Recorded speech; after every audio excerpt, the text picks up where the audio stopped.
Hello everyone, welcome to crack judiciary #1 channel. आज हम पढ़ेंगे prevention of money laundering act. तो विदाउट वेस्टिंग एनी टाइम हम इस एक्ट को स्टार्ट करते हैं। तो इस एक्ट में टोटल आपके 10 चैप्टर्स हैं, 75 आपके सेक्शंस होंगे। चैप्टर 10 है, ठीक है। तो एक एक करके हम सारे चैप्टर्स को देखते हैं, इसका कमेंसमेंट कब हुआ, क्या चीज़ें हैं, ये सारी चीज़ों को हम गो थ्रू करते हैं। तो आइए पहले इसका हम प्रीएम्बल जानते हैं कि इसका प्रीएम्बल क्या कहता है।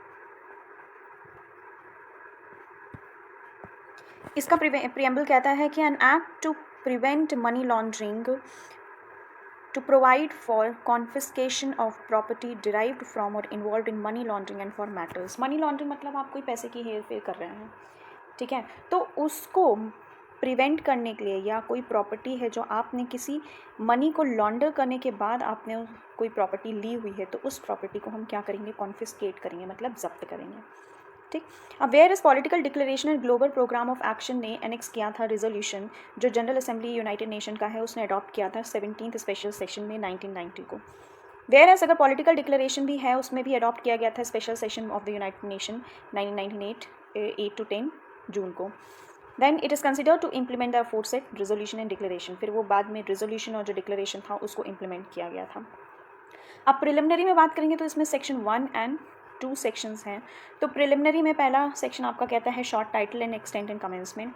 तो इसका शॉर्ट टाइटल है prevention of money laundering act 2002। ये एक्सटेंड करता है होल ऑफ इंडिया में। एंड इसका डेट क्या होगा, तो इसका डेट है आपका 1 जुलाई 2005, ठीक है। इस दिन आपका इन्फोर्समेंट में आया था, ठीक। इसकी एसेंट कब मिली थी हमें, 17 जनवरी 2003, ठीक है। और इसका एक्ट नंबर क्या है, 15। तो एक्ट नंबर ये सब याद होना चाहिए। जैसे एक्ट नंबर क्या है, 15 ऑफ 2003, मतलब 2003 का ये 15वां एक्ट है। एसेंट कब मिली थी इसे हमें, 17 जनवरी 2003, ठीक है। और फिर उसके बाद इसका फोर्समेंट में कब आया था ये, 1 जुलाई 2005। ये आपकी क्या है, इन्फोर्समेंट डेट है, ठीक है। आ जाइए अब आगे बढ़ते हैं। अब हम पढ़ते हैं डेफिनेशंस में। तो इसमें बहुत सारी डेफिनेशंस दी हुई हैं। तो सारी definitions definitely it's not important to remember all the definitions when there are number of law subject in your syllabus, right. अब इसमें क्या क्या इंपॉर्टेंट डेफिनेशंस हैं, तो देखिए आपको बस क्लॉज ए याद रखना है। हेडिंग ए में है एडजुडिकेटरी अथॉरिटी, बी में है अपीलेट ट्रिब्यूनल, सी में है असिस्टेंट डायरेक्टर, डी में है अटैचमेंट। तो ये 4 डेफिनेशन आप याद रखिए, ABCD। ए में है एडजुडिकेटिंग अथॉरिटी, बी में है अपीलेट ट्रिब्यूनल, सी में है असिस्टेंट डायरेक्टर, डी में है आपका अटैचमेंट, ठीक है। अब डेफिनेशन याद करनी है आपको। FA जो है बेनिफिशियल ओनर। बेनिफिशियल ओनर आपका क्या कब ऐड किया गया था, 15 फरवरी 2013 को ऐड किया गया था। क्या, बेनिफिशियल ओनर।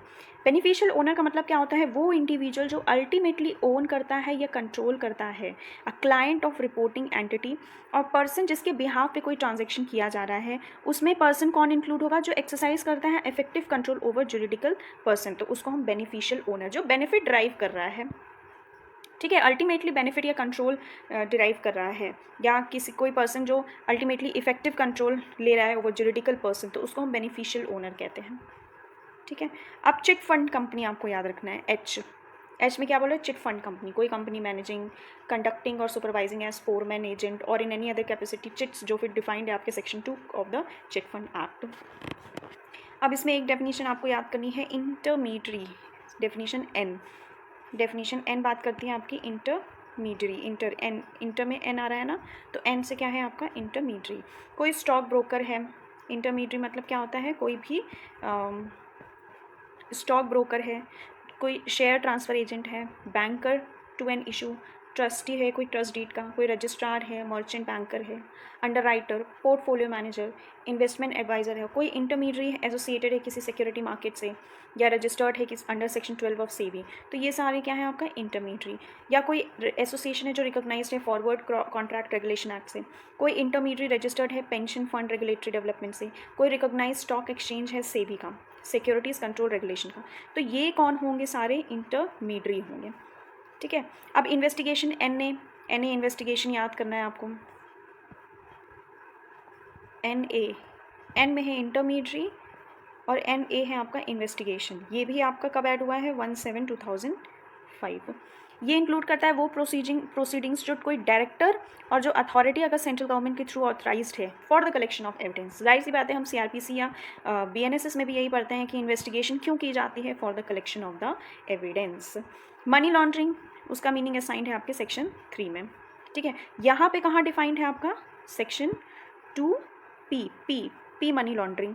पी मतलब पैसा, पी तो पैसे से ही क्या है, मनी लॉन्ड्रिंग। तो पी में आपके क्या डिफाइन है, मनी लॉन्ड्रिंग, ठीक है। ऐसे याद हो जाएगा आपको, ठीक। और कौन सी डेफिनेशन याद करनी है हमें, अब हमें याद करना है RA, offences of cross border implication. Offence of cross border implication का मतलब क्या है, कोई भी अगर कोई पर्सन कंडक्ट करता है, कोई एक्ट करता है प्लेस आउटसाइड इंडिया, जो एक ऑफेंस होगा एट दैट प्लेस, और वो ऑफेंस किया जाएगा in part ABC of schedule, वो माना जाएगा कि उसने इंडिया में ही ऑफेंस कमिट किया है।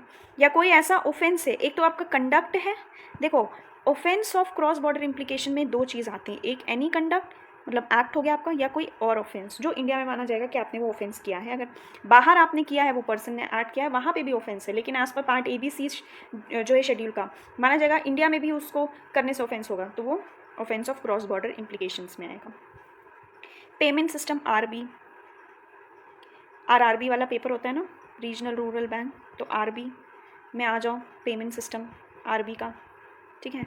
तो RB में पेमेंट सिस्टम क्या है, वो सिस्टम जो इनेबल करेगा पेमेंट इफेक्टेड हो between a pair and beneficiary, involve करता है क्लियरिंग, पेमेंट और सेटलमेंट सर्विस और ऑल ऑफ देम। क्या इन्वॉल्व करता है, ये इंपॉर्टेंट हो जाता है, इन्वॉल्विंग क्लियरिंग, पेमेंट और सेटलमेंट सर्विसेज और ऑल ऑफ देम, ठीक है। अब RC आपका पेमेंट सिस्टम ऑपरेटर, कोई पर्सन जो ऑपरेट कर रहा हो पेमेंट सिस्टम को, इंक्लूड ओवरसी प्रिंसिपल मतलब इन केस अगर कोई इंडिविजुअल है, वो इंडिविजुअल आउटसाइड इंडिया है जो कंट्रोल और मैनेज कर रहा है डायरेक्टली इनडायरेक्टली कोई एक्टिविटीज़ या फंक्शन पेमेंट सिस्टम का, तो उसको हम ओवरसी प्रिंसिपल बोल देते हैं। कोई हिंदू अनडिवाइडेड फैमिली है, तो करता जो होगा वो रिसाइड करा है आउटसाइड इंडिया, तो वो। अगर कोई कंपनी फर्म एसोसिएशन है, body of individual artificial judicial person है, इनकॉर्पोरेटेड हो या ना हो, एसोसिएशन ऑफ पर्सन या body of individual artificial juridical person है जो आउटसाइड इंडिया हो, तो वो भी हमारा क्या होगा, ओवरसी प्रिंसिपल। तो क्या बोल रहा है, पेमेंट सिस्टम ऑपरेटर क्या होता है, वो पर्सन जो ऑपरेट कर रहा हो पेमेंट सिस्टम को, या फिर वो पर्सन जो ओवरसी प्रिंसिपल हो।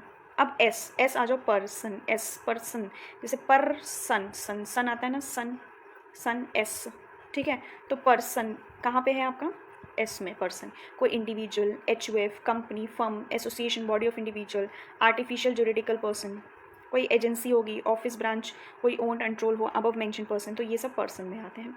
अब SA क्या है, person carrying on designated business और प्रोफेशन, कोई पर्सन अगर कोई डेजिग्नेटेड बिजनेस या प्रोफेशन को होल्ड ऑन करता है तो वो भी पर्सन आ जाता है, ठीक है। उसको हम SA में डिफाइन करते हैं। अब क्या है, precious metal, SB, precious metal, SB क्या बोल रहा है, प्रेशियस मेटल, कोई gold, silver, platinum, palladium, rhodium या अदर मेटल जो नोटिफाई करते सेंट्रल गवर्नमेंट। नोटिफाई कौन करेगा, सेंट्रल गवर्नमेंट, ये याद करना ज़रूरी है, ठीक है। तो वो SB क्या है हमारा, precious metal. Proceed of crime, you did a crime, proceeds of crime, कोई प्रॉपर्टी डिराइव या ऑब्टेन कर रहा है डायरेक्टली, कोई person as a result of criminal activity कर रहा है कोई शेड्यूल्ड ऑफेंस में, या वैल्यू जिस प्रॉपर्टी की है वो प्रॉपर्टी ले लिया, हेल्ड कर दिया आउटसाइड द कंट्री, जिसकी वैल्यू सेम है दूसरे कंट्री में, तो वो प्रोसीड्स ऑफ क्राइम। मतलब कोई प्रॉपर्टी आप क्राइम के लिए यूज़ कर रहे हो या ड्राइव किया है आपने, ऑब्टेन किया है, तो उससे जो चीज़ आ रही है मनी, उसको बोलते हैं proceeds of crime. V property मतलब कोई प्रॉपर्टी एसेट्स कोई भी डिस्क्रिप्शन की, चाहे कॉर्पोरेटली हो, इनकॉर्पोरियल हो, मूवेबल इमूवेबल, टेंजिबल इंटेंजिबल हो, जिसमें डीड इंस्ट्रूमेंट आ जाएगा, जिसमें टाइटल या इंटरेस्ट की बातें की गई हैं, कहीं पे भी लोकेटेड हो, वेयर एवर लोकेटेड, ये इंपॉर्टेंट है, वेयर एवर लोकेटेड, तो वो आता है प्रॉपर्टी की डेफिनेशन में। अब है ZB में पढ़ लो, वैल्यू। ZB मतलब वैल्यू मीन्स कोई फेयर मार्केट वैल्यू है किसी प्रॉपर्टी की, जिस दिन आप एक्वायर करते हो उस दिन की मार्केट वैल्यू क्या है। और अगर कोई डेट डिटरमाइन नहीं है, तो जिस दिन प्रॉपर्टी आपने पोजीशन में ली है, तो वो डेट जो होगी वो आपकी वैल्यू होगी प्रॉपर्टी की, ठीक है, तो एक बार हम चैप्टर 1 में देख लेते हैं कि हमने कौन कौन से डेफिनीशंस पढ़े हैं। सिर्फ हमें वही डेफिनीशंस पढ़ने हैं, बाकी नहीं ध्यान रखना है। जैसे कि हमें डेफिनीशंस कौन सी याद रखनी है। पहली तो a adjudicating authority, b appellate tribunal, c assistant director, d attachment. ठीक है, फिर f a beneficial owner, f a beneficial owner, h chit fund, h में हमने चिट फंड पढ़ा था ना, तो एच हमें याद करनी है चिट फंड। ठीक, अब एन इंटरमीडियरी और एन ए इन्वेस्टिगेशन, ये याद रखनी है। पी मनी लॉन्ड्रिंग, पी से हमने क्या याद किया था कि पैसा, पैसा जो है वो पी में होता है, तो पी से हमारा क्या होगा, मनी लॉन्ड्रिंग। ठीक है, फिर अब क्या है, R A offence of cross border implications, ये है आपका आर ए। अब आर बी में पढ़ा ना, आर बी पेमेंट सिस्टम। ठीक, R C payment system operator, R C करवाते हैं ना हम लोग, तो आर सी क्या है, payment system operator. S person, S a person carrying designated business profession. ठीक है, तो वो S A. S be precious metal में ये याद रखना क्या क्या आता है, जैसे गोल्ड, सिल्वर, प्लैटिनम। अगर पूछ ले कॉपर आता है तो कॉपर नहीं आता है, प्लैटिनम, प्लेडियम, रोडियम, यही सब। और या फिर अगर कोई ऐसा मेटल जो कौन प्रिस्क्राइब करते, नोटिफाई करते, central government. U proceed of crime, V property, Z B हमने पढ़ा था वैल्यू। तो इतनी डेफिनेशन हमने पढ़नी है। अब चैप्टर 2 जो होगा ये हम सेकंड पार्ट में लेके आएंगे। टिल देन आप यहाँ तक ही पढ़िए ताकि ज़्यादा ओवरबर्डन ना हो, और धीरे धीरे ऐसे ही हम prevention of money laundering act को खत्म करते जाएंगे। Thank you so much. Please like, share and subscribe.